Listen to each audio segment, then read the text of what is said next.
Peut-être un premier indice après la disparition du Boeing de Malaysia Airlines.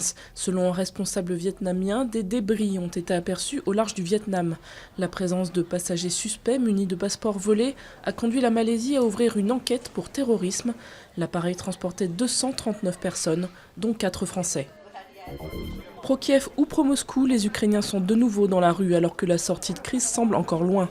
Selon Downing Street, le président russe Vladimir Poutine a déclaré vouloir une solution diplomatique. Mais les forces russes n'ont pas amorcé de retrait en Crimée. La région séparatiste où des heurts ont éclaté. Un seul candidat par circonscription, candidat d'ailleurs désigné par le parti unique.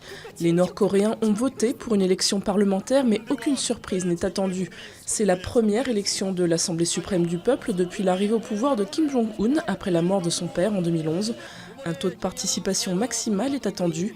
En 2009, il avait atteint 99,98%. L'heure est aux grandes manœuvres dans la téléphonie mobile. Bouygues est en pleine négociation avec son concurrent Free pour lui céder son réseau d'antennes et ses fréquences. Objectif, faciliter le mariage de Bouygues avec SFR. Une opération qui recomposerait totalement le paysage de la téléphonie mobile en France, avec à terme seulement 3 opérateurs au lieu de 4. Cocorico, une des stars du carnaval de Rio, est un Français. Il s'appelle Gio et il a eu le privilège d'être mis en avant sur le char de l'école de samba sacrée championne cette année. Je suis fier de représenter la France sur un char aussi beau, sur une école Tijuca qui a gagné naturellement en 2014.